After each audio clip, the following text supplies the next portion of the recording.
Ilang beses bumuntong hininga si Serafina dahil sa sexing damit na pinasuot ng kaibigan niyang si Moira.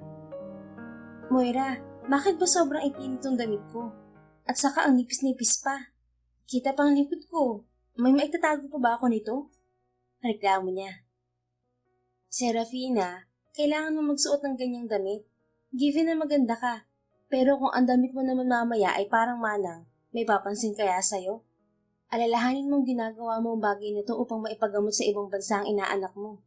Ikaw na nga may sabi na siya lang ang pamilya mo, di ba? Iniwan siya ng magaling mong kapatid sa pangangalaga mo, kaya magtiis ka. Mahal na mahal ko naman talaga si Botchok. Pero nag-aalala pa rin ako sa gagawin natin ngayong gabi. Sigurado ba tayong mayayaman ng mga lalaki nandun sa club na yon? Oo naman. Wala ka bang tiwala sa akin? Hindi kita ipapahamak. Promise ko yun sa'yo. At saka isa pa, alam kong malaki ang magiging kabayaran sa'yo kasi virgin ka pa. Kung buhay lang si inay, sigurado ako mapapatay ako nun kapag nalamang ibibenta ko ang puri ko. Nako, hindi na nga niya malalaman dahil patay na siya. Buti sana kung padalhan ka niya ng pera mula sa langit. Tayo na nga, ayusin mo ang pagsasalita mo mamaya ha. Dapat na nga akit at class, para naman ma-impress agad ang mga fafa sa'yo, girl. Moira, ako bang mamimili ng ng customer ko? Kinakabahang tanong ni Serafina. No, ibibid kita no. Kung sino ang may malaking datong, dun kang pupunta. Malaki ang makukubra mo, girl. 35% lamang ang sa bar, ang iba sa'yo na. Nakangising sagot ni Moira. Paano kung kasana yung pipili sa akin? O kaya naman ay matanda na. Pwede ba kaya akong umatras? Hay nako, Serafina. Kung ano-ano yung mga katanungan mo, ang mahalaga sa ngayon ay pera. Pera para maipagamot si Botchok. Yan lang ang isipin mo, okay? Wala siyang nagawa kundi ang tumango sa sinabi ni Moira. Mas marami itong alam kaya susundin niya ito. Wala rin naman siyang pagpipilian kaya kakapit na lang talaga siya sa patalim. Kaya ko to, para kay Botchok. Mahina niyang wika at nauna nang naglakad palabas ng kanyang inuupahang apartment. 21 anyos lang si Serafina, pero hubog na ang katawan niya. Iniwan sa kanya si Botchok ng kapatid niya noong 18 pa lamang siya. Si Botchok naman ay sanggol pa lamang noon. Nalaman niya na may sakit ang bata na leukemia nang tumuntong ito ng 3 taong gulang. Mula nang matapos siya ng high school ay nagtrabaho na siya ng kung ano-ano para may maitustos kay Botchok. Ngayon na malala na ang sakit ng bata, kailangan na talaga niyang kumita ng mas malaki para sa operasyon nito. Hindi niya alam kung buhay o patay na ang kapatid niya dahil hindi niya ito nagparamdam sa kanya kahit kailan. Samantala, nagkakasiyahan naman si Kaden kasama ang kanyang mga kaibigan. Nasa Hot Desire Bar sila. Isa yung high-class na bar at tanging mayayaman at bachelor na single lamang ang pwedeng pumasok doon. Bawal ang may asawa na. Wow pare, ang daming chika babes dito. They're all beautiful.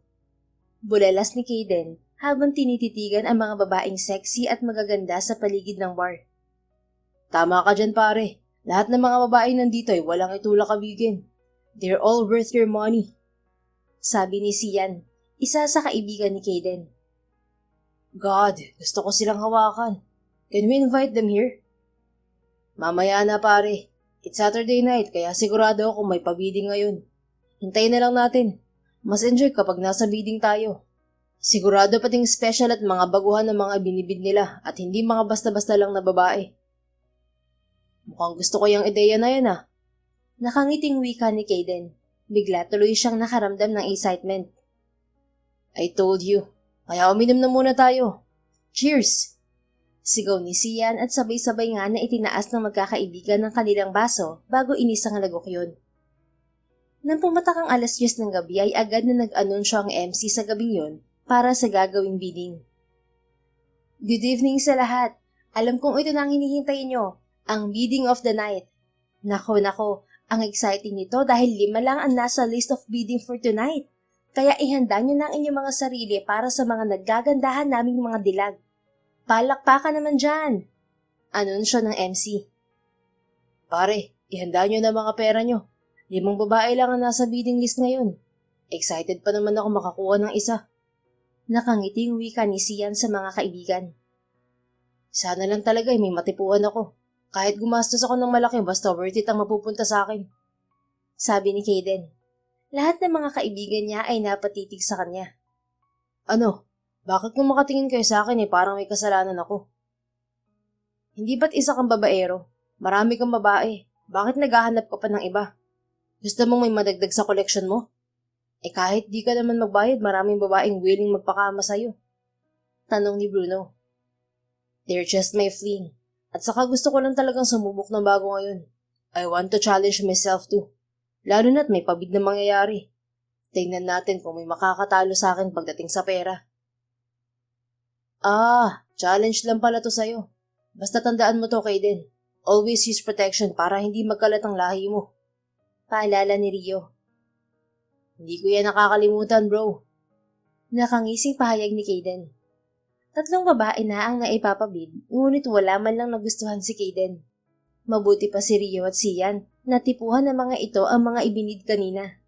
Malalim siyang napabuntong hininga. Mukhang malas ata ako ngayon Mahina niyang wika. May 2 pang ibibid pare, malay mo isa rin sa kanila magustuhan mo. Sagot ni Bruno na walang balak makigaya sa kanila ngayong gabi. Isang saglit pa ay nagsalita muli ang MC para sa susunod na ibibid. Okay guys, narito na ang pang-4 sa bidding list natin. She's Sarah. Maganda, sexy at single. Magsisimula ang bid sa kanya sa halagang 200,000 pesos. Sino ang gusto kay Sarah? Malakas na sigaw ng MC. Napatitig si Kaden sa babaeng nasa itaas ng stage. Kulay puti na nanginginang ang damit na suot nito, na hapit sa katawan. Napaka-inosente ng mukha ng babae at para kay Kaden ay para itong isang anghel na bumaba sa lupa upang iligtas siya sa kasalanan. She's the one. Bulong ni Kaden. Napanganganda lang si Bruno sa kanya. May nagbid ng 500,000 pesos for Miss Sarah. May makikipag-agawan pa ba? Muling tanong ng MC sa lahat ng parokyano. Biglang tumayo si Kaden at tiningnan ang babaeng malaanghel sa ganda. Itinaas niya ang hawak na numero. 5 million. I want her. Barito na ang boses na sigaw ni Kaden. Saglit na natahimik ang lahat dahil sa sinabi niya. Hindi rin kaagad na nakareact ang MC dahil sa gulat. Habang si Serafina naman ay parang hindi makapaniwala sa sinabi ng lalaki. Totoo ba ang narinig ko? Bibili niya ako sa halagang 5 milyon? Bulong niyang tanong. Sa gitna ng katahimikan ay nagsalita ang isang lalaki na interesado kay Sarah. 6 million. Akin siya. Mayabang na wika ng gwapo ring lalaki habang itinataas ang numero nito. 10 million. Sa akin siya mapupunta. Umiigting ang panganawika ni Kaden. Naiinis siya sa lalaking nakikipagkompetensya sa kanya. 12 million. She's mine. Hindi papatalong anunsyo ng lalaki. Napahigpit ng hawak ni Kaden sa numero niya. 20 million. Akin lang siya. Diniinan ni Kaden ang huling salita. Hindi na nakapagsalita pa ang lalaking kakompetensya niya at naiiling na bumalik sa pagkakaupo bilang pagsuko. Wala na bang lalaban sa 20 million? Wow, grabe. Ramdam na ramdam kong intense ng labanang to. Sigaw ng MC. Nagpupunas pa ito ng noo na akala mo'y talagang pinagpapawisan. 20 million. She's mine. Pinal na ulit ni Kaden. Are you sure pare? For that woman gagastos ka ng 20 million? It's a big amount of money. Isipin mo yan. Paniniguro sa kanya ni Bruno. I want her. At sisiguraduhin kong magiging akin siya. Walang pakialam na sagot ni Kaden. Bali wala lamang sa kanyang pera. Ang mahalaga ay makuha niya si Sarah. Okay, magbibilang ako hanggang 10. Kapag wala nang hahabol, mapupunta kay Mr. Number 218 si Sarah. 1, 2, 3, 4, 5, 6, 7, 8, 9, 10. Okay, yours na si Miss Sarah, Mr. 128. Malakas na anunsyo ng MC. Mauna na ako sa'yo pare. I want to enjoy my 20 million pesos. Nakangising paalam ni Kaden kay Bruno. Nagkibit-balikat na lang ito. Enjoy! Isang tango lang ang isinagot ni Kaden at malaki ang hakbang na tinungo ang backstage kung nasaan ng babaeng biglang nagpatuliro ng kanyang isipan. Samantala, panay ang tili ni Moira habang paikot-ikot ito sa harapan ni Serafina sa may backstage. Grabe, ngayon lang ako nakarinig ng 20 million para sa isang bidder lang. At ikaw pang napili, Sarah. Ang swerte mo ngayong gabi. Instant millionaire ka pati ang bar na to. Sabi ko naman sa'yo manalig ka lang at magagawa ng paraan ng pagpapagamot kay Boknoy. See? Solve ang problema mo, Day. Masayang wika ni Moira. Si Sarah ang kauna-unahang babae na malaki ang halagang binid ng bidder. Pero natatakot ako. Unang karanasan ko to at labis-labis ang kaba ko, Moira. Huwag kang matakot. Sa una lang naman masakit Sarap naman ang kasunod ng sakit. Basta natatakot pa rin ako. Paano kung anong gawin yun sa akin? Paano kung patayin ako o kaya bugbugin dahil bayad ako ng malaki? Huwag mong isipin yan. May pipirmahan naman siya ng kasunduan na bawal kanyang saktan at isang gabi mo lang naman siyang makakasama. Kita mo, isang gabi lang pero milyones agad. Basta palagi mo kasi isipin si Botchok para maging matapang ka. Tawagan mo agad ako if ever may gawin sa'yo yung bidder. Tama ka. Para to sa pamangkin ko. Para sa nag-iisang pamilya ko. Pagpapalakas loob ni Serafina sa sarili. Habang excited namang tinungo ni Kaden ng backstage. Nang makita ang inosenteng mukha ni Sarah, ay bigla na lang binundon ng kaba ang puso nito. Napahinto ito at marahang dinama ang malakas na pagtibok ng puso. Bakit kakaibang pagtibok ng puso ko sa tuwing nakikita ko siya? Isa ba siyang mangkukulam? Naitanong ni Kaden sa sarili habang titig na titig kay Sarah. Nararamdaman naman ni Serafina ang mainit na paninitig sa kanya ng kung sino, kaya napalingon siya sa kinatatayuan ni Kaden. Malakas na malakas ang pagtibok ng puso niya. Hindi niya alam kung dala ba yun ng takot o dahil sa kakaibang init na hatid ng mga mata ng lalaki habang nakatingin sa kanya. Lumapit si Kaden kay Sarah at marahang hinawakan ng kamay ng dalaga. Bigla namang iniwas ni Serafina ang kamay niya nang makaramdam ng bulta-bultahing kuryente na dumaloy sa bawat himaymay ng kanyang ugat. I'm sorry for that. Hindi ko sinasadyang biglayin ka. Paghingi ng paumanhin ni Kaden kay Serafina. Ayos lang. Pasensya ka na rin. Hi, Pogi. Masiglang singit ni Moira. Ikaw palang nanalo sa bidding para sa kaibigan ko. Naku, swerte mo sa kanya dahil Moira, pwede mo na kami iwan. Salamat sa tulong mo. Usap tayo bukas. Putol ni Serafina sa sinasabi ni Moira. Mahina namang natawa si Moira. Sige. Iiwan ko na kayo dyan. At saka, Pogi, puntahan niyo na si Madam sa office niya at kailangan mo munang ibigay ang bayad bago mo dalhin si Sarah. Bye, Sarah. Bilin at paalam ni Moira. Isang tango lang ang isinagot ni Serafina sa kaibigan. Tayo na sa office. Nauutal pa rin ang boses na wika ni Serafina sa lalaki. Okay. Sarah? Tawag ni Kaden sa kanya. Ano yon? Can I hold your hand? Saglit na napanganga si Serafina sa sinabi ni Kaden. Baritonong ang boses nito na nagbibigay ng kakaibang init sa kanyang katawan. Matagal bago nakasagot si Serafina.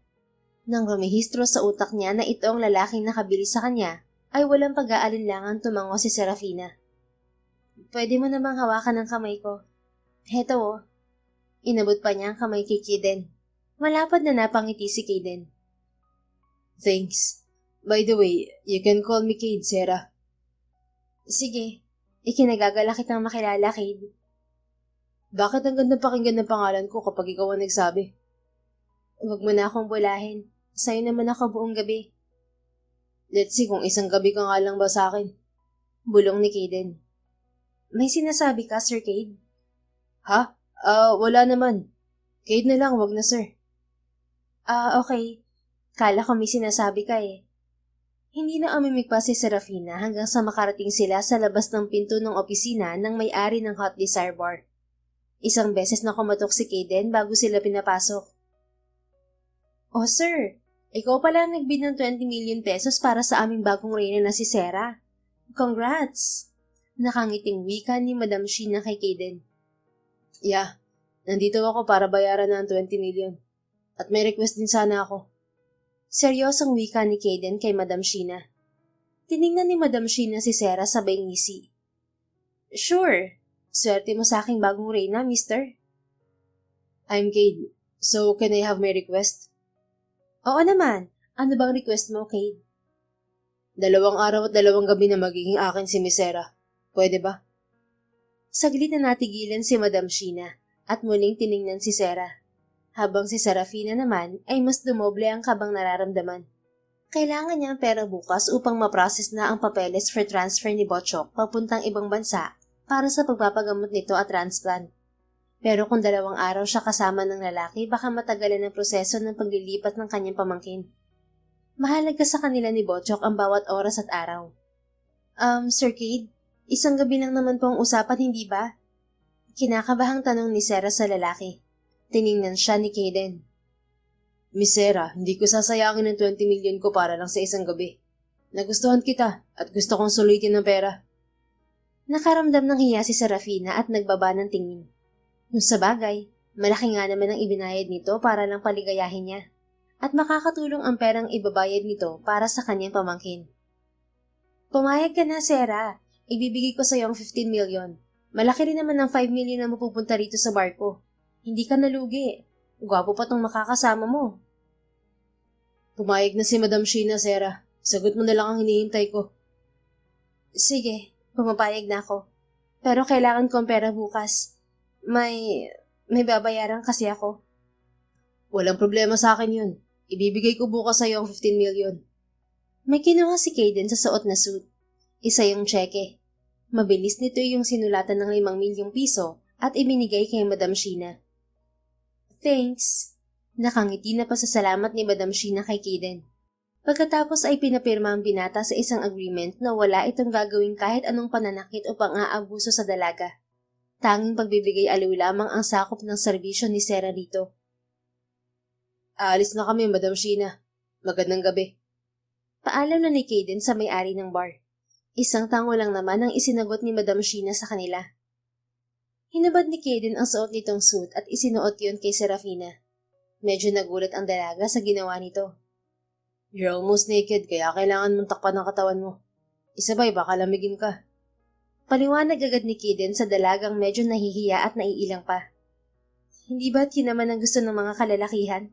Ang makita nilang halos subad na ang katawan ng babae? Tama ka, pero iba ako. I'm more possessive and territorial.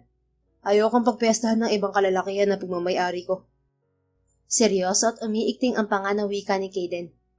Napanganga na lang si Serafina sa inasal ng lalaki at sinabi nito.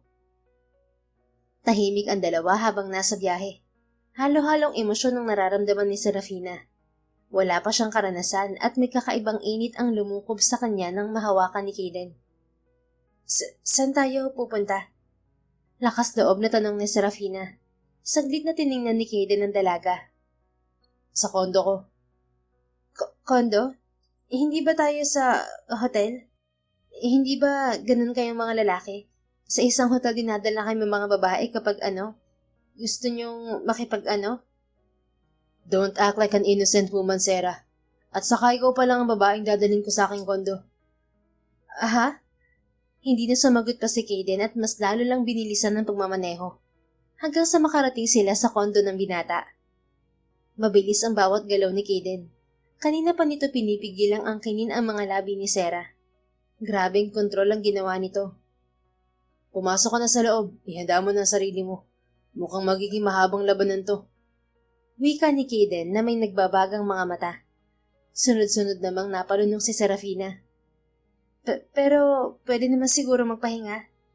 Kinakabahang tanong ni Sarah. I don't think na makakapagpahinga pa tayo sa gagawin natin mamaya, Sarah. Napatanga na lang si Sarah sa sinabi ng lalaki. Wala sa sariling pumasok na siya sa loob. Handang-handa na si Caden at nasa loob na sila ng silid nito.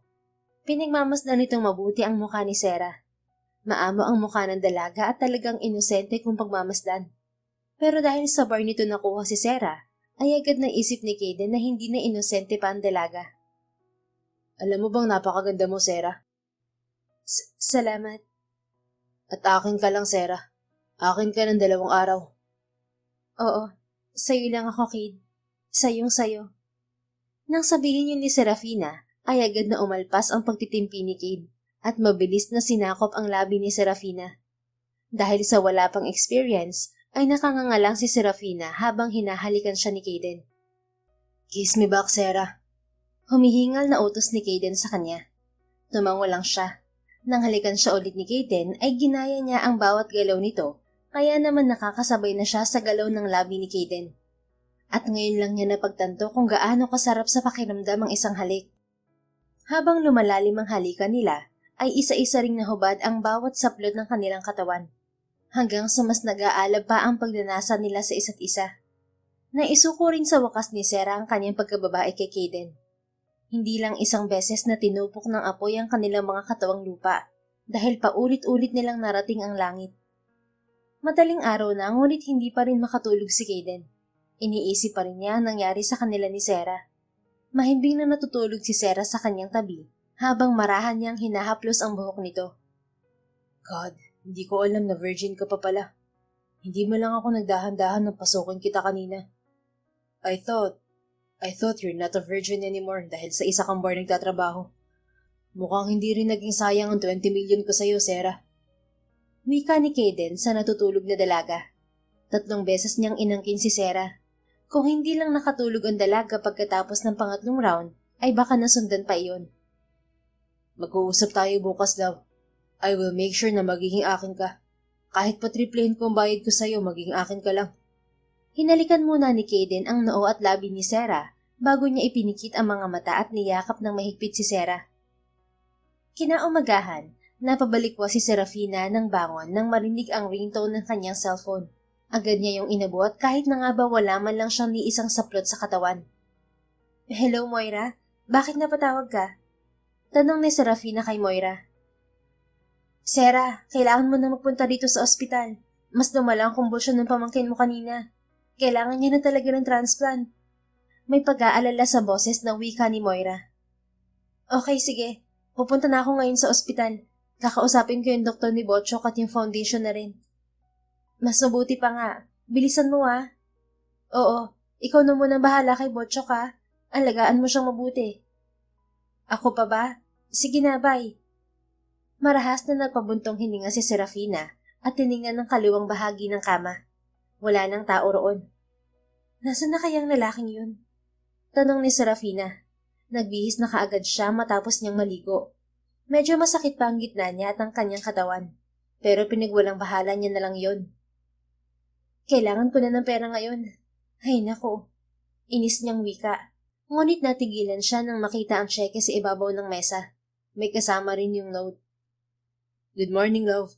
Maaga akong umalis kasi may emergency meeting sa kumpanya namin. Babalik agad ako before lunch. Magte-take out na lang ako ng lunch natin. And by the way, nandyan na pala ang cheque sa ibabaw ng mesa. It's 15 million. Sana makatulong sa'yo. See you later, love. Pahinga ka at mahabang labanan ulit mamaya." Basa ni Serafina sa sulat na iniwan ni Kaden sa kanya. Ngunit dahil mas kailangan siya ng kanyang pamangkin, ay umalis si Serafina dala-dala ang cheque at mabilis na pumunta sa bangko upang i-withdraw ang pera. "I'm sorry, Kate, kung hindi ko matutupad ang 2 araw at 2 gabing pagsasama nating dalawa. Mas kailangan ako ng pamangkin ko. Salamat sa lahat." Mahinang wika ni Serafina nang maisip ang lalaki. Mabilis lang na naasikaso ang mga papeles ni Botchok para sa pagde-transfer sa Amerika para doon magpagamot. Matagal na ring naasikaso ang kanilang papeles ni Botchok, katulad ng passport at visa. Pera lang talagang hinihintay ni Serafina upang makaalis sila agad. Tinulungan sila ng Makabayan Foundation. Nagbigay ang mga ito ng 50% sa kabuuang gastos ng pagpapagamot ni Botchok. At ibinigay niya rin ang 5 milyon para mabuo ang 10 milyon para sa gamutan ni Botchok. Makalipas ang ilang araw ay lumipad na nga si Serafina pa Amerika kasama si Botchok. Makalipas ang 6 na taon, sa wakas ay babalik na rin sa Pilipinas sina Serafina at Botchok. Naging successful ang bone marrow transplant kay Botchok at naging mabilis din ang recovery nito. Habang nasa Amerika ay nagkaroon ng trabaho si Serafina bilang receptionist sa isang hotel na pagmamay-ari ng pamilya ng doktor na gumamot kay Botchok. Pagkatapos niyang maipanganak ang triplets, kailangan niya magtrabaho roon dahil hindi nasakop ng foundation ng pang-araw-araw nilang gastos. "Sa wakas, Tita Sarah, makakauwi na tayo." Masayang wika ni Botchok at niyakap si Serafina mula sa likuran. 9 na taong gulang na si Botchok. Oo nga, namiss ko rin ang Pilipinas. Kung hindi lang talaga ako nagkaroon ng trabaho rito ay siguro matagal na tayong umuwi. Nakangiti niyang wika sa pamangkin. Mama, di po ba sabi mo nandun ang daddy namin? Makikilala na ba namin siya? Tanong ni Kate sa kanya. Tiningnan ni Serafina ang anak. Hindi ko alam kung nasa Pilipinas pa siya. Alam niyo kasi mayaman ang daddy niyo. Kaya lang syempre, natatakot akong ipakilala kayo sa kanya at baka i-deny lang kayo. Masasaktan si mama kapag nagkataon. Kale, bakit mo ba kasi gustong makilala ang daddy natin? We're okay naman kahit wala siya eh. Wika ni Kairos sa kapatid. Kayong dalawa, huwag kayong mag-away. Let's just pray na kapag nakita tayo ng daddy natin, maniwala siyang anak niya tayo. Kita niyo naman ang mukha natin, halatang kay daddy tayo nagmana. Saway ni Kane, Kinakil at Kairos. Mga bata talagang to, ang dami niyong alam. At sa 5 taong gulang pa lamang kayo kung makapagsalita kayo, parang matatanda na. Ang mabuti pa ay ayusin niyo ng mga gamit niyo at maaga ang flight natin bukas. Naiiling na wika ni Serafina sa mga anak. Okay, Mama. Sabay-sabay na sagot ng triplets. Malalim na napabuntong hininga si Serafina nang mawala na sa paningin ng mga anak. Tita, ayos ka lang ba? I'm sorry kung ako naging dahilan kaya may triplets ka ngayon. Kung hindi ako naging sakitin at kailangan ng mahal na gamutan, edi sana masaya ka ngayon sa buhay mo. Nagigilty na wika ni Botchok sa kanya. Botchok, huwag ka mag-guilty. Kasi masaya ako na nagkaroon ako ng triplets na siyang nagbibigay ng lakas sa akin. At isa pa, wala ka namang kasalanan. Desisyon ko yun, at alam mong lahat ay gagawin ko para sa'yo. Ganun kita kamahal, Botchok. Si tita naman nagdadrama. Yan tuloy naiiyak ako. Oh, drama king ka lang talaga. Sige na, tapusin mo ng pag-iimpake mo at baka may makalimutan ka pa. Alam mo namang baka hindi na tayo makabalik dito. Opo, tita. Ikaw rin po, baka may makalimutan ka. Alam ko. Nakangiting wika ni Serafina sa pamangkin. Nang mapag-isa ay napatitig siya sa kawalan. Hindi siya naglihim kay Botcho kung saan siya kumuha ng pambayad sa gamutan nito. At hindi niya rin inilihim ang tungkol sa ama ng triplets. Ayaw niya kasing magsinungaling at baka hindi niya kayang panindigan ng kasinungalingan niya. Kilala niya ang lalaking bumili sa kanya ng 20 milyon. Isa pala itong young billionaire. Kaya naman inistok niya ito sa social media. Hindi niya alam kung bakit nagsiselo siya sa mga babaeng nalilink dito. Sikat na sikat ito bilang the billionaire Casanova. Paano ba naman? Para lang itong nagpapalit ng brief kung magpalit ng babaeng kinakama. Kaya mas lalo siyang kinabahan na ipakilala ang kanyang mga anak dito. Dahil sigurado siyang hindi siya nito makikilala. Sa dami ba namang babaeng nakasiping nito, makikilala pa kaya siya nito? Ang lalaking yun, halos hindi ako makapag-move on sa kanya dahil siya lang ang pinag-alayan ko ng lahat-lahat sa akin. Tapos parang wala lang sa kanya nangyari sa amin. Ay nako, ato pa nga bang ine-expect ko sa isang babaerong kagaya niya? Naiiling na wika ni Serafina sa sarili. Nang makatuntong na silang muli sa Pilipinas, ay kitang-kita ni Serafina kung gaano kasaya si Botchok nang masilayan ng paligid. Dito ito isinilang at lumaki, kaya alam niyang namiss nito ang bansang pinagmulan. Maligayang pagbabalik, Pilipinas! Sigaw ni Botchok. Natatawa na lang siya dahil sa pagsigaw nito. Tayo na nga at nandito na ang sundo natin. Itinuro niya si Moira na may hawak na kartolina na may pangalan nilang dalawa ni Botchok. Sarah, Botchok! Welcome home! Naiiyak na wika ni Moira at niyakap silang dalawa. Moira, mga anak ko nga pala. Sina Kale, Kairos at Kane. Mga anak, siya ang tita Moira nyo. Kaibigan ko siya. Hi, tita Moira! Sabay-sabay na bati ng triplet sa kaibigan ni Serafina. Hello mga bibi! Nakangiti na wika ni Moira. Pinaningkita naman siya ng mga mata ng kaibigan. Nakapag-asawa ka ba ng kano, Sarah? Ang gagwapo naman itong mga batang to. Wala akong asawa. Kwento ko na lang sa bahay.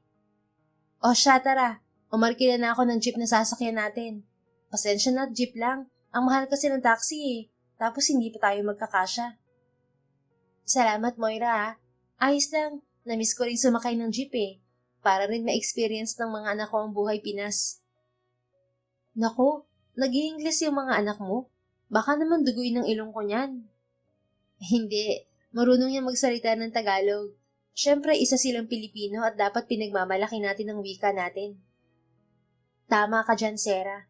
Tayo na at baka gutom na tong mga bata. Naghanda pa naman kami ng masasarap na pagkain. Kamusta ang bahay namin? See it for yourself. O ha? English yun. Ikaw talaga. Sige na nga at mukhang maganda ang naging renovation ng bahay dahil may pa-English-English ka na. Nagtawanan na lang ang magkaibigan habang papasakay ng jeep. Matuloy lumipas sa mga araw at ngayon ay 1 linggo na rin nasa Pilipinas sina Serafina kasama ang kanyang pamilya. At sa loob ng 1 linggo ay naging masaya siya. Maayos ang kinalabasan ng renovation ng kanyang bahay. Malaki ang pasasalamat niya kay Moira dahil naging maayos na ang kanilang bahay. Malaki talaga ang tiwala niya sa kaibigan. Sarah, anong balak mo ngayon?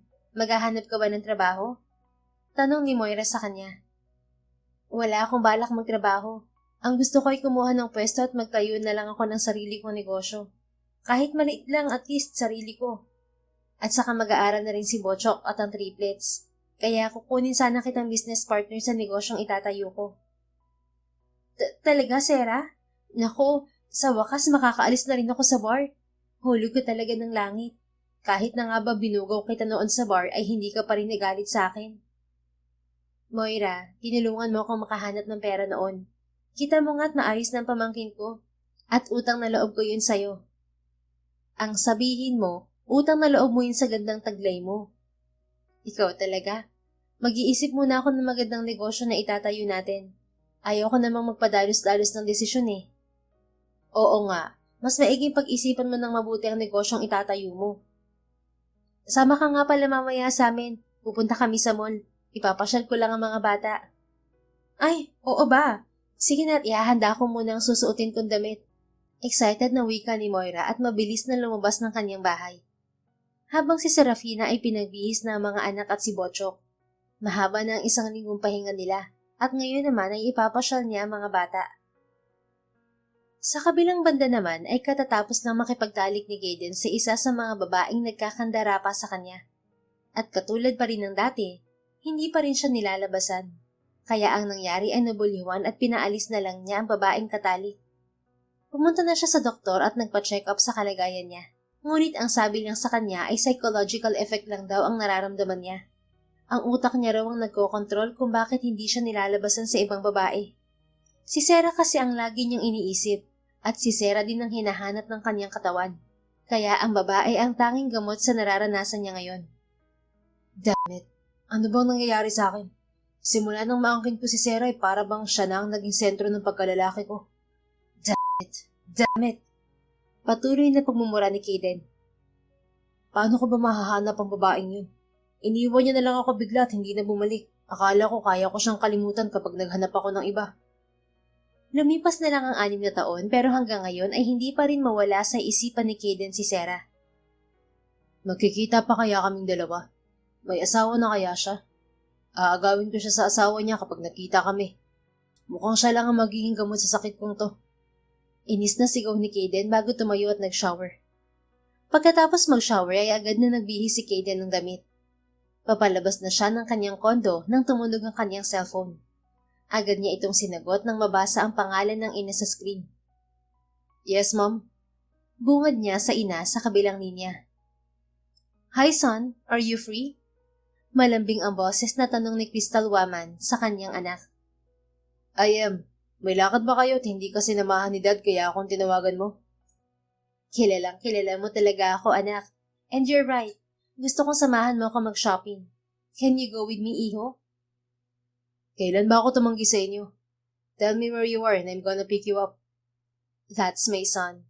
I'm here at Body Yoga. I'll wait for you. Okay, I'm on my way, Mom. Pinutol agad ni Kaden ang tawag at mabilis na tinungo ang sasakyan at pinasibad yun. Samantala, masayang-masaya naman si Kale, Kairos at Kane dahil sa wakas nakalabas na rin sila at nakapamasyal. Wow! Ang ganda po rito, Mama! I love Philippines! Bulalas ni Kane habang inililibot ang paningin sa buong paligid. Mas maganda talaga sa sarili nating bansa, anak. Anong gusto niyong gawin? Tanong ni Serafina sa mga anak. Gusto kong bumili ng toys. I want more toys in my bedroom, Mama. Wika ni Kale. Mama, pwede ba tayong bumili ng gamit para sa pagpipinta? Pagpapakit ng wika naman ni Kairos sa ina. I want to paint a beautiful scenery here in the Philippines. Ako naman gusto kong tikman ng lahat ng masasarap na pagkain sa buong Pilipinas, Mama. Nakangiting wika naman ni Kane. Okay, as you wish mga anak. Pero yung food trip, one at a time lang muna yon. Kasi baka sumakit ang tiyan nyo kapag pinaghalo-halo nyo mga kinakain nyo.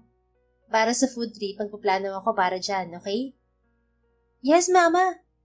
Sabay-sabay na sagot ng triplets. Nilingon naman ni Serafina si Botchok na pangiti-ngiti lang habang nakatingin sa mga pinsan. Ikaw, anong gusto mong bilhin? Nakangiting tanong niya sa pamangkin. Mga libro lang ang gusto ko, tita. Gusto kong mag-advance sa pag-aaral. Napag-iwanan na po kasi ako eh. Mahinang sagot ni Botchok. Botchok, matalino kang bata, kaya alam kong kayang-kaya mong makahabol sa pag-aaral. Ang mahalaga ay magaling ka na. Salamat, tita ah. Wala yon. Sige na, dun muna tayo sa mga laruan. Mukhang atat na si Kale na mamili ng mga bagong laruan niya eh. Hinawakan ni Serafina ang kamay ng dalawang anak, habang ang isa naman ay hawak ni Moira. Dahil malaki naman ng toy store sa mall, kaya hinayaan ni Serafina na mamili ang mga anak. May security guard naman sa may pinto kaya alam niyang hindi makakalabas ang mga anak niya. Moira, Botchok, sabahan niyo muna ako ha. Naiihi kasi ako eh. Kayo na muna bahala sa tatlong bata. Paalam niya sa kaibigan at pamangkin. O sige, kami na muna bahala sa triplets. Wika ni Moira. Tumango lang siya at mabilis na lumabas ng toy store. Habang namimili sina Kane, Kairos at Kale, ay may napansin si Kairos na lalaking kamukhang kamukha nilang tatlo. Kane, look oh, I think he's our dad.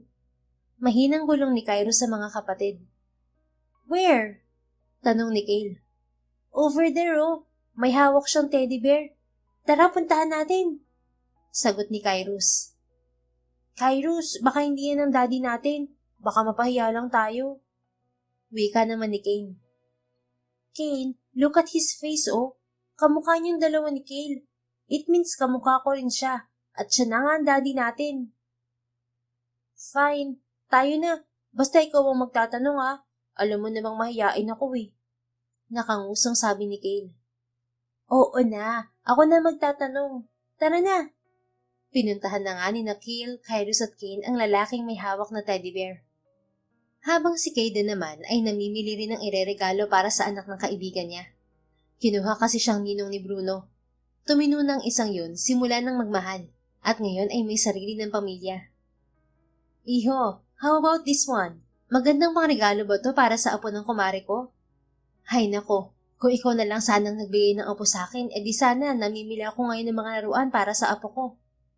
Nakasimangot na wika ni Crystal sa anak. Ma'am, wala pa sa plano kong magkaroon ng anak. Mas mabuti pang mamili ka na lang muna dyan at wag mo akong idamay sa gusto mong apo. May inis sa boses, ngunit nakangiting sagot ni Kiden. Excuse me po.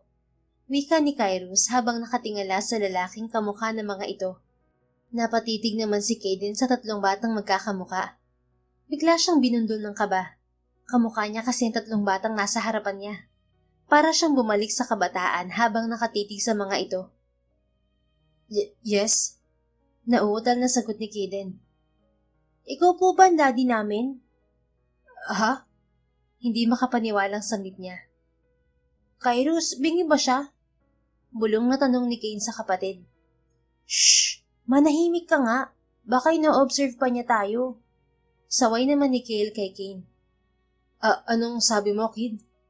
Tanong ni Kaden dito.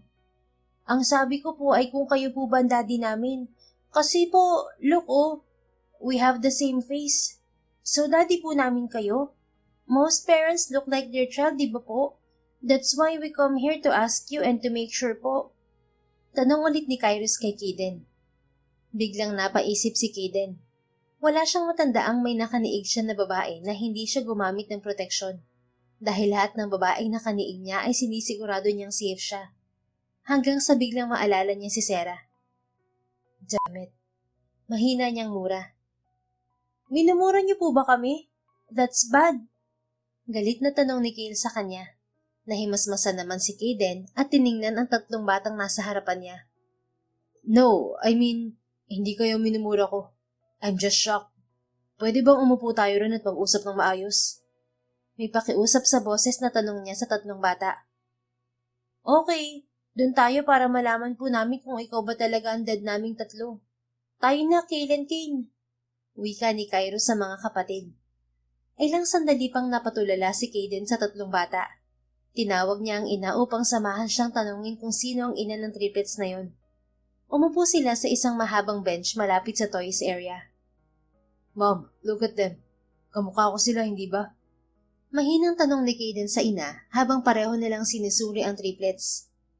Yes, iho. They look exactly like you when you were young. Anak mo ba ang tatlong yan? Yan na nga bang sinasabi ko sa iyo eh. Dahil sa dami ng babaeng pinuputukan mo, hindi mo na alam na kumalat na pala ang lahi mong bata ka. Sermon ni Crystal sa anak. Ma'am, tayo na at kausapin na muna natin sila. Mamaya mo na ako sermonan. Okay, pero magpapaliwanag ka pa rin sa akin mamaya ha? Oo na. Sagot na lang ni Kaden sa ina. Naupo sina Crystal at Kaden sa harapan ng tatlong bata. Hello kids, ang gagwapo nyo naman. Kamukha nyo nga si Kaden nung nasa ganyang edad pa lamang siya. Masiglang wika ni Crystal sa mga bata. Kayo po ba ang mami ng daddy namin? Tanong ni Kairos kay Crystal. Ito talaga ang tumatayong matanda sa tatlo, kaya ito palagi ang nagsasalita. Yap.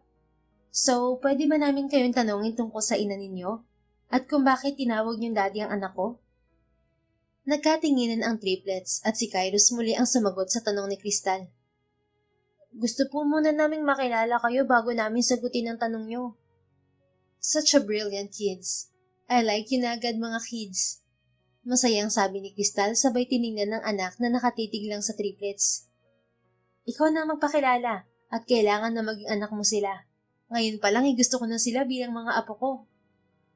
Mami, wag mo naman akong takutin ng ganyan. Nakasimangot na wika ni Kaden. Manahimik ka. Tingnan mo nga ang tatlong batang to. Hindi ka ba naaawa sa kanila na lumaki silang walang tatay?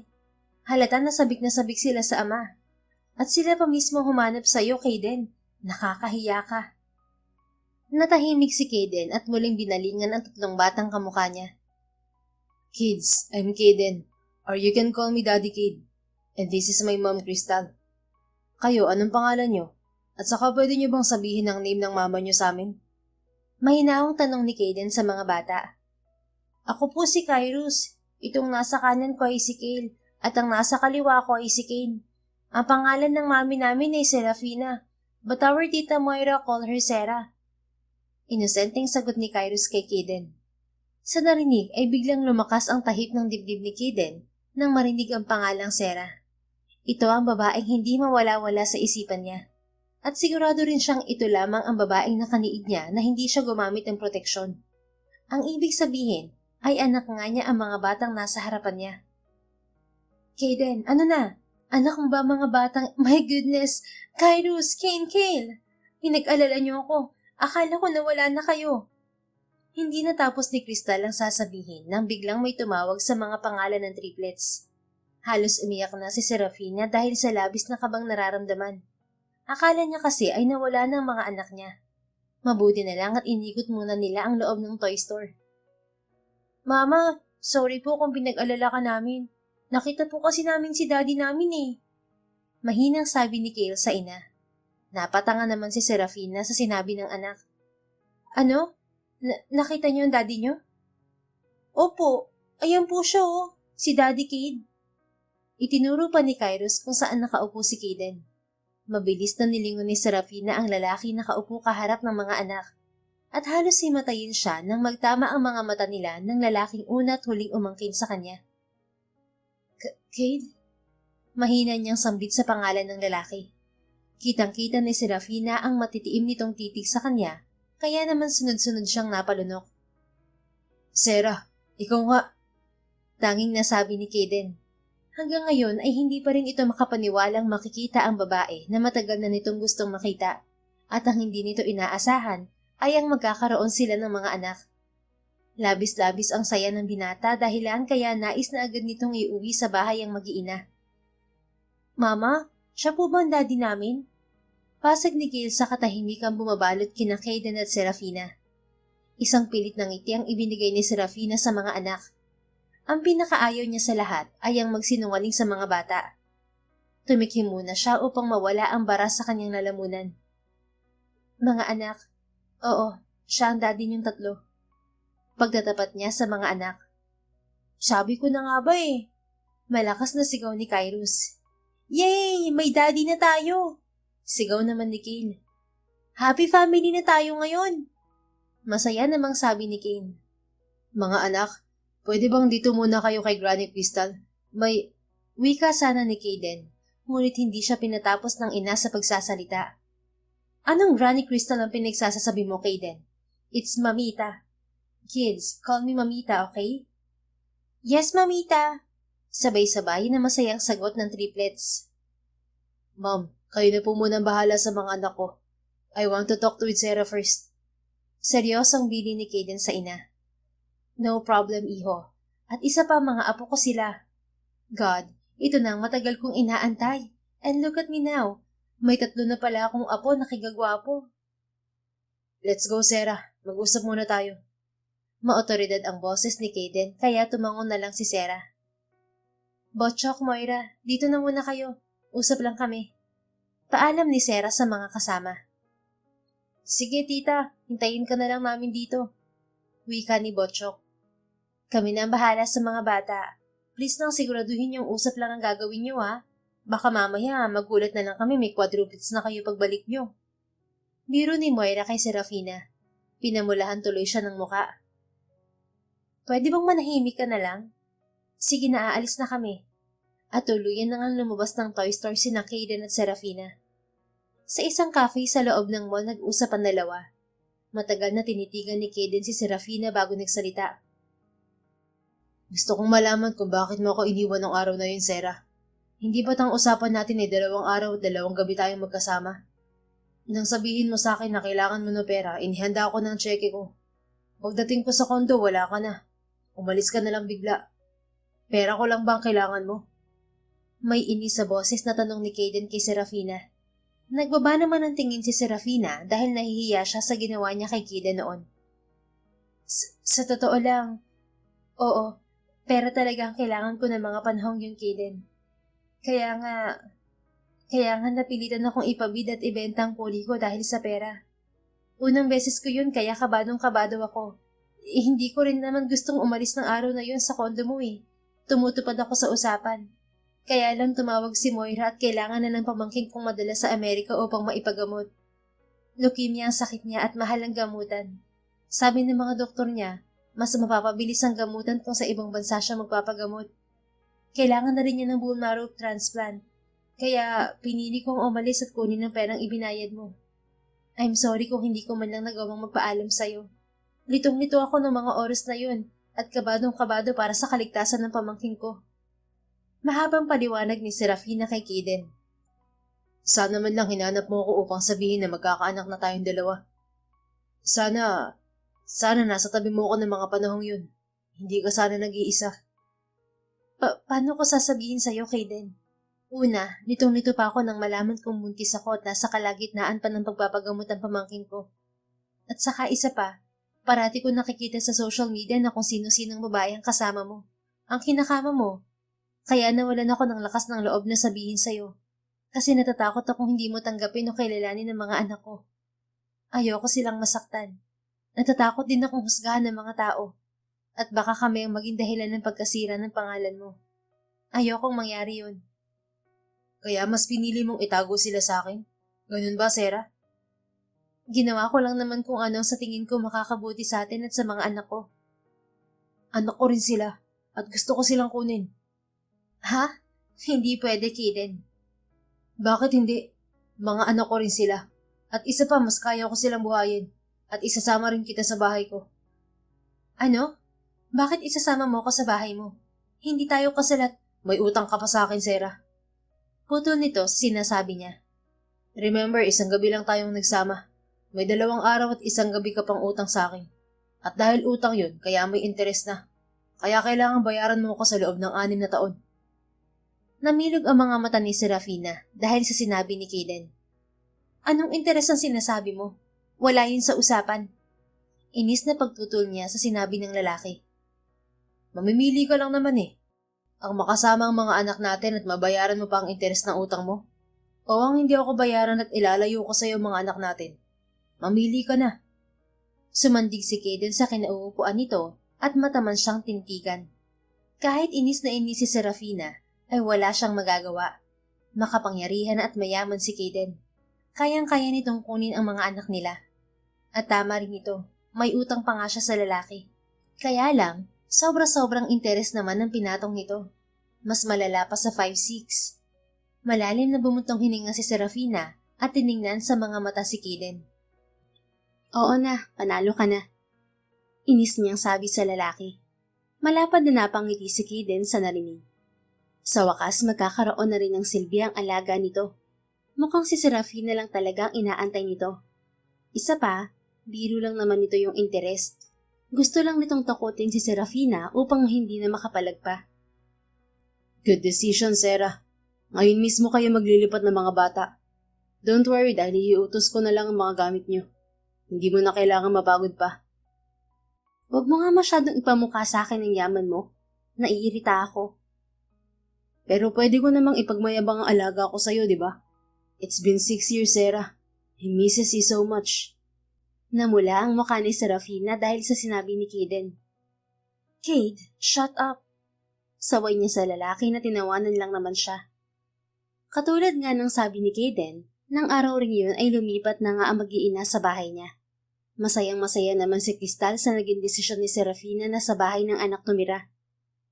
Nako, gustong-gusto ko ang mga batang ito kahit hindi ko pa alam na apo ko sila. At saka alam mo ba, Sarah?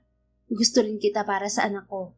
Ikaw lang ata magpapatino sa pagiging babaero niya. Kaya sana, habaan mo pa ang pasensya mo sa anak ko, iha. May pakiusap sa boses na wika ni Crystal kay Serafina. Salamat po, ma'am, sa pagtanggap sa mga anak ko at pati na rin po sa akin.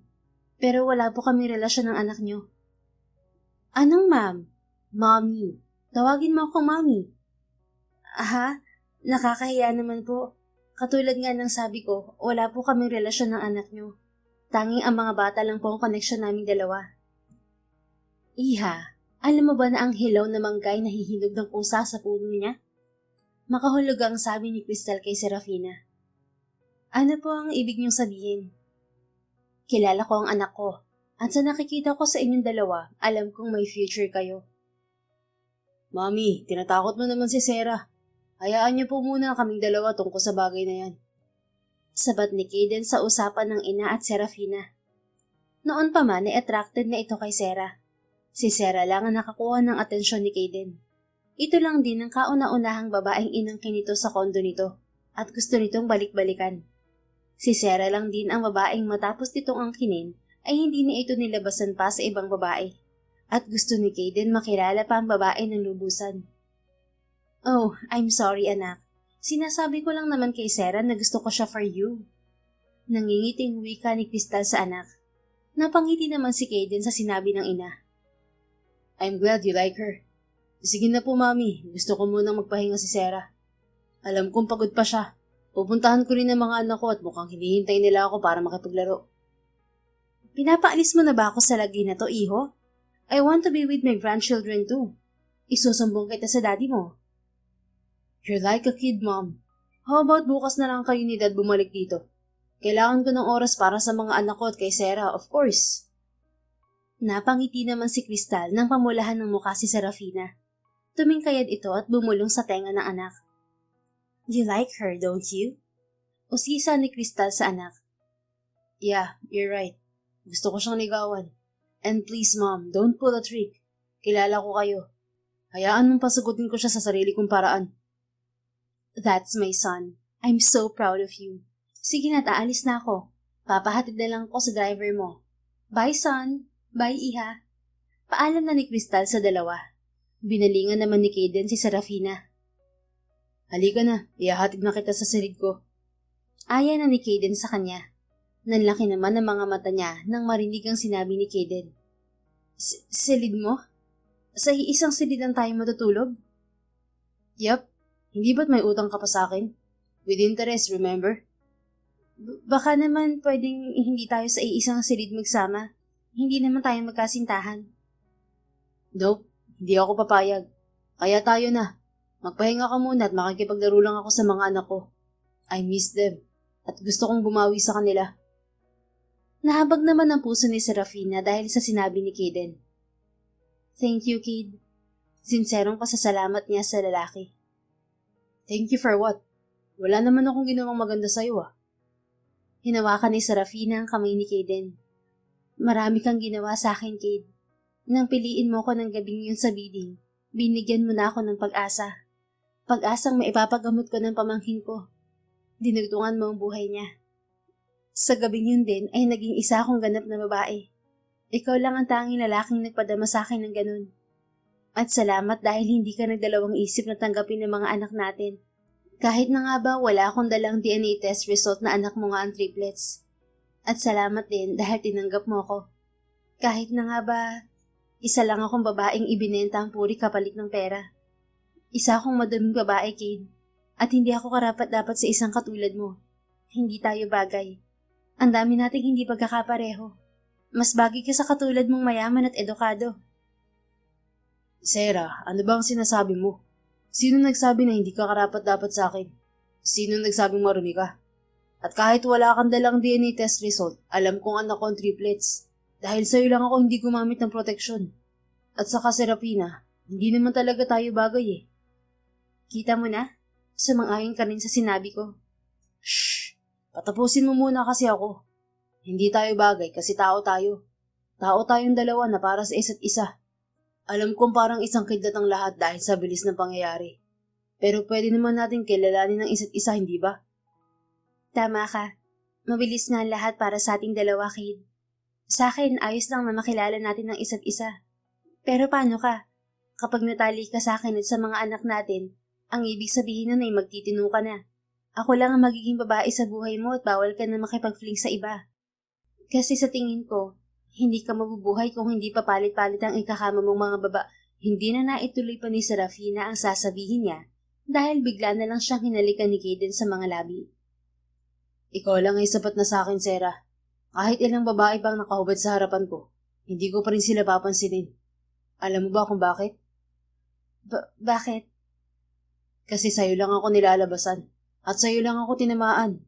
Mahal kita sa palagay ko, Sarah. Matapos yung sabihin ni Kaden ay agad nitong binuhat si Serafina at tinungo na nila ang kwarto ng lalaki. At ang halikan nilang dalawa ay nauwi sa pag-iisa ng kanilang katawan. Mariing tiningnan ni Kaden ang natutulog na si Serafina. Ang ganda ng mukha nito, para itong natutulog na anghel sa kanyang paningin. Pinasadahan ng kanyang kamay ang mukha nito. Sabi ko na nga ba't ikaw lang talagang sagot sa sakit ko, Sarah? Dahil simula nang angkinin kita, pinangako ko na sa sarili ko na ikaw lang ang babaeng gusto kong balik-balikan. Kakaiba ka sa lahat ng babaeng naikama ko na. And I know this feeling, Sarah. Sana lang ay may katugon ng nararamdaman ko para sa'yo.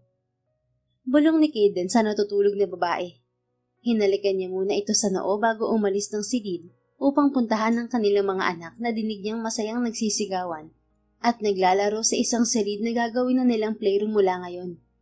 Pagpasok pa lamang ni Kaden sa silid ay agad siyang tiningnan ng masama ng triplets. What took you so long, Daddy?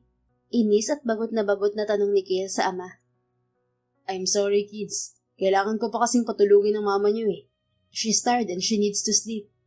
Nakangiting sagot ni Kaden sa anak. Mama is not a baby anymore, Dad. Bakit kailangan niyo pa siyang patulugin? Tanong naman ni Kane. How about this? Bibigyan ko kayo ng baby sister or baby brother. Basta hindi niyo ako tatanungin. I want a baby sister. You're forgiven, Daddy. Naglaro na po tayo. Nakangiting sang-ayon ni Kyrus. Kyrus, are you sure na magkakaroon tayo ng baby sister? Mahinang bulong ni Kane sa kapatid. Of course, kasi ang baby galing yun sa tummy ni Mama at ang nagtatanim ng seed sa tummy ni Mama ay si Daddy. Kaya magkakaroon tayo ng baby sister. Paliwanag ni Kairos kay Kane. Wow, it's amazing! Daddy, bukas po ba ay may baby sister na kami? Are you a farmer, Daddy? Tanong ni Kane. Natawa naman si Kaden. Hindi ako farmer, mga anak. Pero kaya kong magtanim. At huwag kayong mainip. Hindi pa kayo magkakaroon sa ngayon ng baby sister. Maghintay lang kayo at mabubuo rin ng kapatid na gusto nyo. Siguraduhin niyo po, Daddy, na magkakaroon kami ng kapatid, okay? Ako pa ba? Magaling nga ata akong shooter at farmer. Kita nyo nga't naka 3 points agad ako. Wow, para ka po palang naglalaro ng basketball, Daddy. Namamangha ng wika ni Kane. Yup, kaya ngayon maglalaro tayo ng basketball. Gusto nyo ba yun? Yes, Daddy. Sabay-sabay na sagot ng triplets. Pero bago tayo maglaro, gusto ko muna kayong ihag. Alam nyo bang miss na miss ko kayo? Medyo naging emosyonal si Kaden dahil mahabang panahon ding hindi niya nakasama ang mga anak na hindi niya alam na nag-exist pala. Hindi naman niya pwedeng sisihin si Serafina dahil may rason ito kung bakit hindi nito sinabi na may anak sila. Kasalanan niya ang lahat dahil sa pagiging babaero niya. Kaya nangako siya sa sarili na si Sarah lang ang titingnan niya at mamahalin. Magfo-focus na siya sa pagiging ama at soon to be Sarah's husband. Bigla tuloy siyang na-excite sa huling naisip. Mabilis na tumakbo ang triplets kay Kaden upang yakapin siya. Nang maramdaman ang init ng nagmumula sa yakap ng mga anak, ay bigla na lang siyang naging emosyonal. Hindi siya iyaking tao, ngunit naiyak siya nang mayakap ang mga anak. Lagi niyong isipin na mahal ko kayo, kids. Patawarin niyo sana ako kung wala ako sa tabi niyo habang lumalaki kayo. Naging gago lang talaga ang daddy niyo. Dad, gago is bad po. Isusumbong kita kay mama. Pananakot ni Kale kay Kaden. I'm sorry, son. Promise, hindi na ako magsasalita ng bad. Basta wag mo akong isusumbong kay mama niyo, okay? Bibigyan ko naman kayo ng baby sister soon, di ba? I will think about it po. Sige, kapag nagsumbong kayo sa mama niyo, hindi ko na kayo bibigyan ng baby sister. Fine, you win, Dad. Pero sa susunod, magsusumbong na ako sa kanya. Okay, I promise na hindi na ako magsasalita ng bad. Pangako ni Kaden sa mga anak. Masaya siya at napalaking tama ni Serafina ang mga anak nila.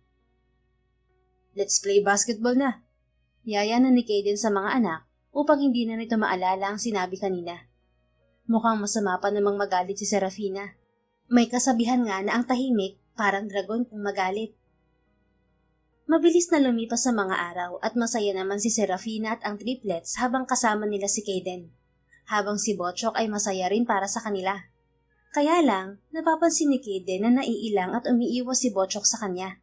Lalo na kapag nakikipaglaro siya kasama ang triplets. Kinabukasan ay nagpunta ang mga magulang ni Kaden na sina Crystal at Richie upang ipasyal ang triplets. Pumayag naman sina Kaden at Serafina. Nakita ni Kaden si Botchok sa may garden, kaya naisipan niyang kausapin ng bata.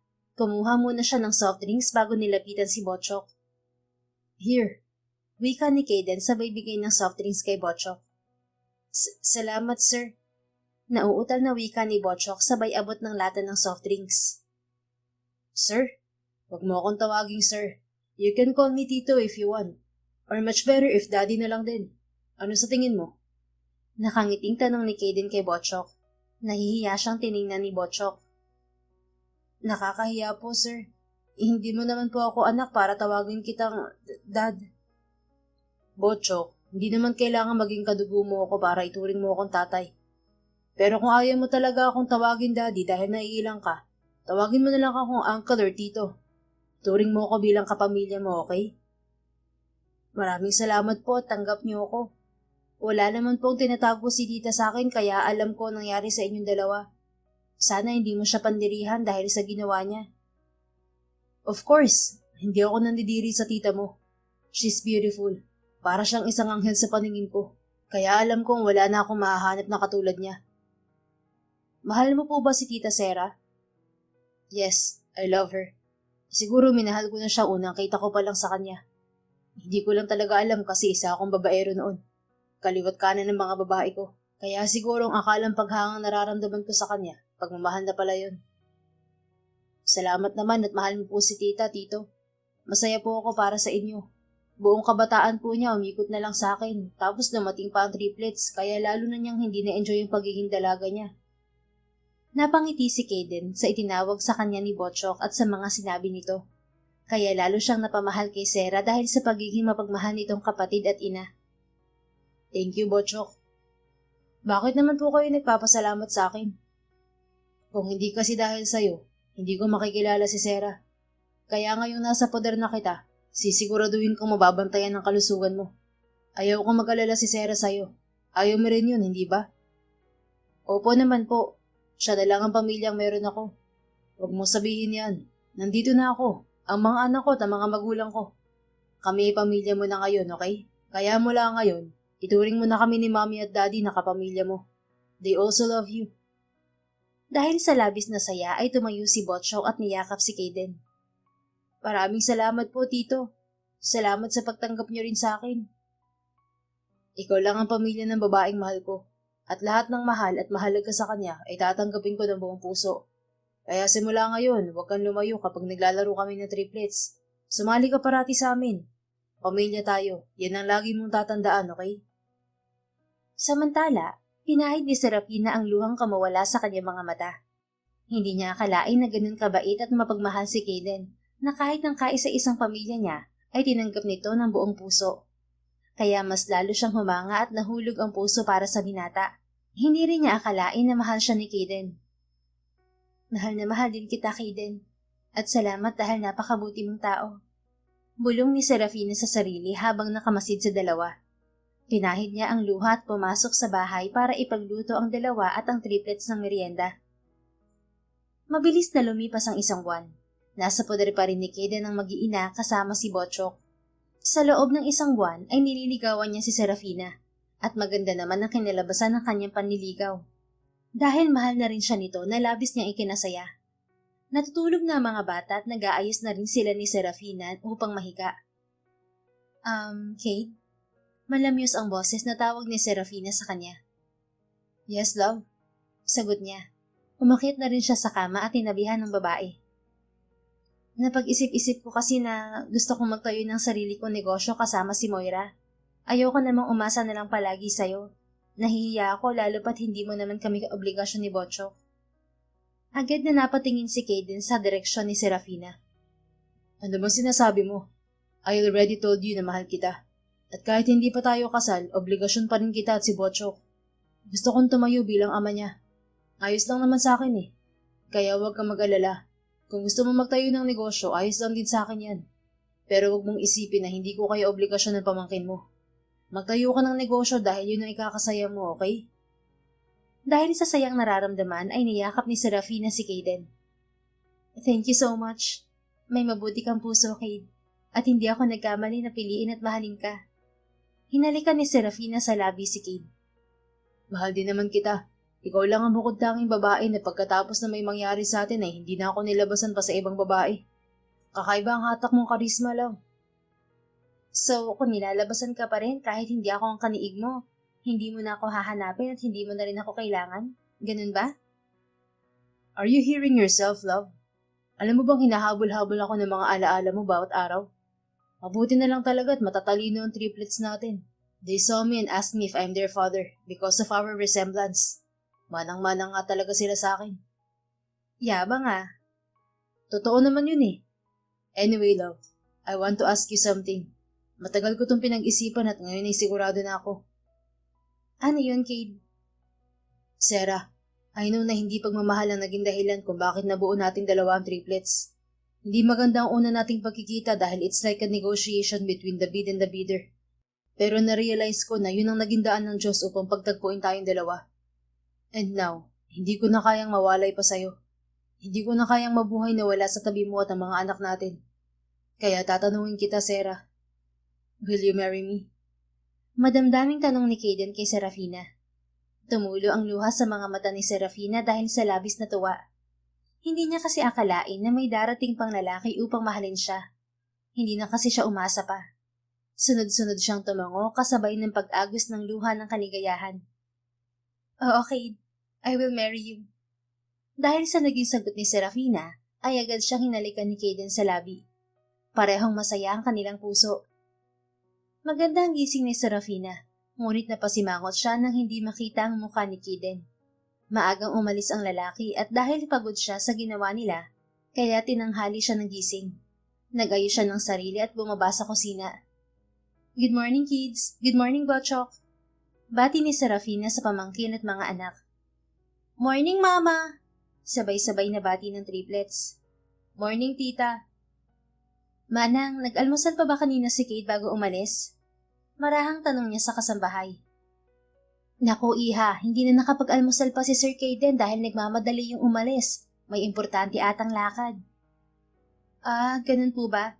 Sige, tatawagan ko na lang at magluluto ako ng lunch niya. Ako na rin na maghahatid mamaya sa kanya." "Mas mabuti pa nga, Iha.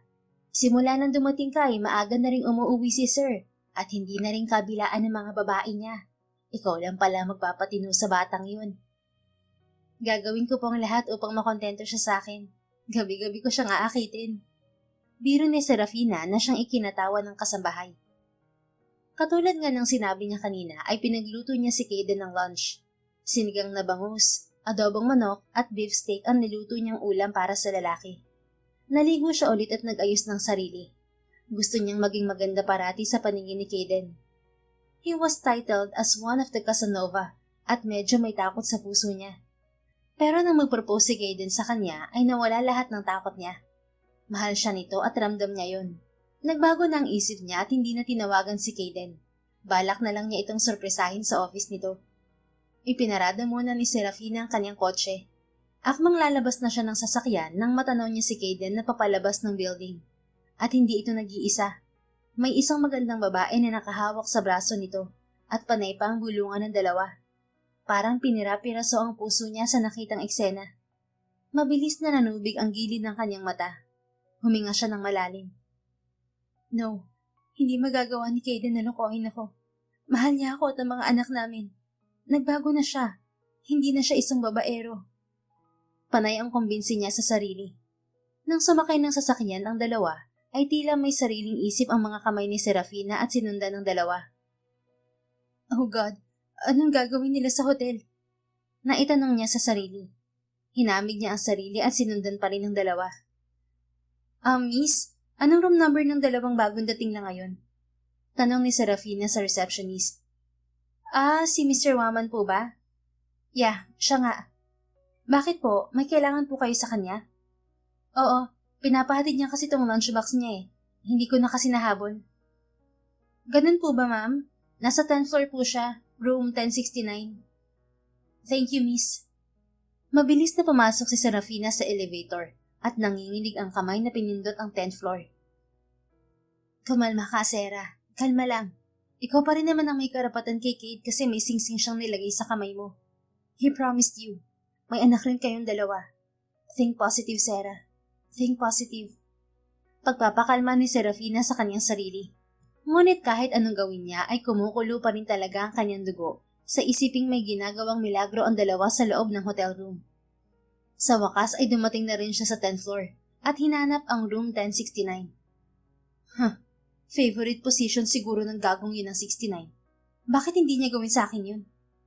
Galit niyang bulong sabay hanap sa room number. Hanggang sa makita niya ang numero sa bandang dulo. Nasa harapan na siya ng silid na inookupa ni Kaden at ng kasama nitong parang model. Kung ikukumpara siya sa babaeng yun ay siguradong wala siyang panama rito. "Kaya mo to. Hulihin mo sa akto at kumprontahin mo lang. Kaya mo to, Sera. Kayang-kaya mo." Pagpapakalma niya sa sarili bago pinindot ang doorbell. Ilang sandali pa ay may nagbukas na ng pinto. Bumungad kay Serafina ang magandang babae na kasama ni Kaden kanina. Imbes na kalmahin ang sarili, ay bigla na lang kumulo ang dugo niya at kinain ng galit ang puso niya. "Ikaw ba babae ni Kate, ha? Nasaan ang lalaking yun at kakatayin ko siya ng buhay?" Nanlilisik ang mga mata na tanong ni Serafina sa babae. Itinapon na lang bigla ni Serafina ang dalang lunchbox sa kung saan. "What are you talking about?" Naguguluhang tanong ng babae. "Huwag mo akong Inglising babae ka, ha? Malandi ka. Ito ang bagay sa'yo." Malakas na itinulak papasok ni Serafina ang babae at sinabunutan na lang ito bigla. "Malandi kang babae ka? Mga walang hiya kayo, mga baboy." "My hair! Kaden! Kaden!" Nagsisisigaw na tawag ng babae kay Kaden. Agad namang lumabas ng banyo si Kaden at nagulat ito sa nakita. Oh my goodness! Sarah! What are you doing here? Nang marinig ni Sarah ang boses ng lalaki ay mas lalo pa siyang nagalit. Binitiwan niya ang buhok ng babae at si Kaden naman ang binalingan. Nanilisik sa galit ang kanyang mga mata at mabilis na dumapo ang palad niya sa kaliwang pisngi ni Kaden. Gulat na gulat itong napatitig sa kanya. Hindi siya nakontento at sinampal ulit niya sa kanang pisngi ang lalaki. Paano mo ito nagawa sa akin, Kade? Minahal naman kita. Sabi mo mahal mo ko, na ako lang. Pero anong ginawa mo? Ano? Sigaw na tanong ni Serafina kay Kaden. Ano bang pinagsasasabay mo, Sarah? Nagugulo ang tanong ni Kaden sa kanya. Maang-maangan ka pa? Akala mo siguro mapapaikot mo lang ako sa mga palad mo, no? Sino yung babaeng kasama mo? Bakit nandito kayong dalawa sa loob ng hotel room na to? 1069 pa talaga ang number. Halatang mahilig ka sa 69, gago ka. Ano, magja-jack and toy lang kayong dalawa rito, ganon? Huwag mo akong gaguhin, Kaden. Hindi maintindihan ni Serafina kung bakit malakas na tawa ang isinagot ni Kaden sa kanya. God, Kaden, hindi ko alam na isang tigresa palang mapapangasawa mo. Look at my hair. Mabuti na lang at hindi napuruhan ang mukha ko. Kung hindi, kakasuhan ko siya ng physical injury. Maarteng wika ng babae sabay upo sa couch at inayos ang nagusot na buhok. Naguguluhang tiningnan ni Sarah si Kaden. Anong nakakatawa? At bakit chill ka lang habang nag-aapoy na ako sa galit, ha, Kade? Ano bang nakain mo't naisip mong may iba akong babae, love? Ano ba siya? Lalaki? Kitang-kita ko naman na babae siya at isang magandang babae, Kade. Thank you for your compliment, Miss Tiger. Pero sinira mo pa rin ang buhok ko. Nakaisbid na wika ng babae at ipinagpatuloy na ang pag-aayos ng sarili. Love, she's Natalie, my cousin. She's a wedding organizer and a fashion designer. Nandito kami sa hotel room niya upang pag-usapan ng tungkol sa kasal natin. Kadarating lang niya galing Paris, and I just begged her para siya ang magdisenyo ng wedding gown mo. I want our wedding to be perfect. Wala akong babae. I already changed because I love you and our family. Malumanay ang boses na paliwanag ni Kaden sa kanya. Nakaramdam ng hiya si Serafina at gusto na lang niyang lamunin siya ng lupa sa kanyang kinatatayuan dahil sa labis na kahihiyan. Wala sa sariling napaupo siya sa single couch na naroroon. Tinakpan niya ng kanyang palad ang nagiinit niyang muka. Anong ginawa ko? My goodness, nakakahiya. I just thought na babae mo kasi siya. Nakita ko kayong dalawa na sweet habang lumalabas ng building kaya sinundan ko kayo. Hindi ko naman alam na magpinsan kayong dalawa. God, I'm sorry, Kade. I'm so sorry sa ginawa ko. Nahihiya ang paghingi ni Serafina ng tawad. Shh, it's okay. Hindi mo naman alam eh. Kahit na, nakakahiya pa rin. At nasaktan pa kita. Tumayo si Serafina at tumayo sa harapan ni Natalie. I'm sorry. I didn't mean to hurt you. Kinain lang talaga ng selos ang buong sistema ko kanina kaya nawalan ako ng kontrol sa emosyon ko. It's okay, Serafina. Mabuti na rin yun para malaman ng pinsan ko kung paano ka magalit. Kaya ikaw, Kaden, ngayon pa lang siguraduhin mong hindi ka mangangaliwa. Nasampulan na tayo, oh. Pabirong wika ni Natalie kay Kaden. Mas lalo lang na nahiya si Serafina sa nagawa niya kay Natalie at Kaden. Mahinang natawa si Kaden sa pagbabanta ng kanyang pinsan. Mahal ko si Serafina at sa kanya lang talaga ako lalabasan. Biro ni Kaden at niyakap siya sabay pupog ng halik sa buong mukha niya. Malakas namang natawa sina Serafina at Natalie. May natutunan sa buhay si Serafina at yun ay ang huwag magpadala sa maling akala.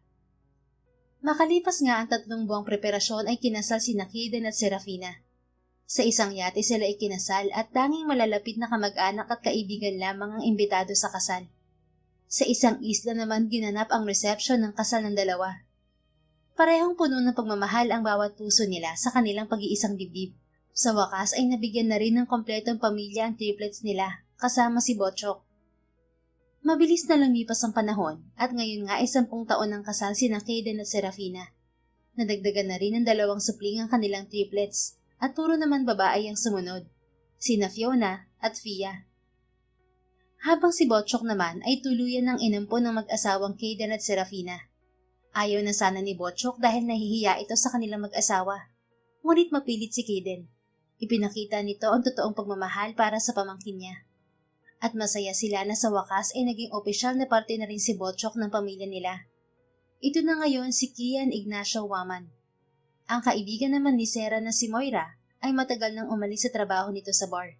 Ito na ang manager ng itinayong negosyo ni Sarah na isang resto bar. Dahil linggo ngayon, pagkatapos magsimba ng mag-anak, ay napagpasyahan nilang mag-picnic sa may baybayin. Love, Cade, tawagin mo na nga mga anak natin upang sabay-sabay na tayong kumain. Tawag ni Serafina sa asawa. Coming, love, sagot ni Caden sa asawa. Mabilis nitong pinuntahan ng mga anak sa dalampasigan. Gumagawa ang mga ito ng sandcastle. Kian, Kale, Kyrus, Kane, Fiona and Fia, let's go na. Tinatawag na kayo ng mami niyo at sabay-sabay na raw tayong kumain. Tawag ni Caden sa mga anak. Dad, just 2 minutes. Hindi pa kami tapos ni Kuya Kian sa paggawa ng castle eh. Nakasimangot na wika ni Fiona. Anak, gusto mo bang magalit ang mama mo sa inyo? Alam niyo namang nakakatakot siyang magalit, hindi ba? Sinong nakakatakot? Tanong ni Serafina na kadarating lamang. Sabay-sabay na palingon si Caden sa ilaw ng tahanan. Sabi ni Daddy, Mama, nakakatakot ka raw. Mabilis na sagot ni Pia. Pia? Pinanlakihan ni Caden ng mga mata ang anak. Kayo talaga kung ano-anong sinasabi niyo tungkol sa akin. Tumayo na kayo dyan at kakain na tayo. Ang huling makakarating sa picnic mat natin ay siyang walang chocolate cake mamaya. Pananakot ni Serafina sa mga anak. Mabilis pa sa kidlat na nag-unahan sa pagtakbo ang mga anak nila. Napangiti nilang si Serafina nang maglakad lang si Kian at hayaan ng mga nakababatang kapatid na mauna sa picnic mat. Mahigpit na niyakap naman ni Caden si Serafina mula sa likod. We're lucky to have him, love. Napakabuting bata. Kaya hindi ako nagsisisi na ibinigay ko sa kanyang apelyido ko. He deserves a family. He deserves us. Nakangiti na wika ni Caden at tukoy kay Botchok. Tama ka, love. Salamat dahil minahal mo si Kian na parang anak mo rin. I love you, Caden. I love you until my last breath. And I love you still in our second life. Napakabuti mong asawa sa akin at ama sa mga bata. Madamdaming wika ni Serafina sa asawa. Isang halik ang ibinigay ni Caden sa kanya. At mahal na mahal din kita, Sarah. Ikaw ang bumago sa akin. Ikaw lang ang mamahalin ko hanggang sa kabilang mundo.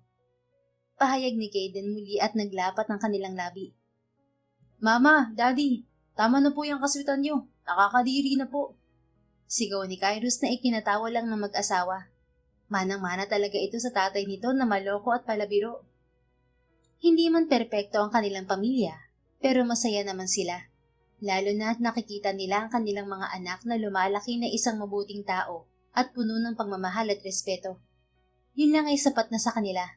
Kaya araw-araw, nagpapasalamat sila sa Panginoon sa pagbibigay ng pamilyang katulad nila.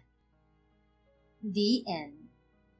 Kung nagustuhan mo ang istoryang ito, please don't forget to like, comment, and share it with your friends. Your support really makes a difference. Thank you and see you sa ating next story. Keep safe and be blessed.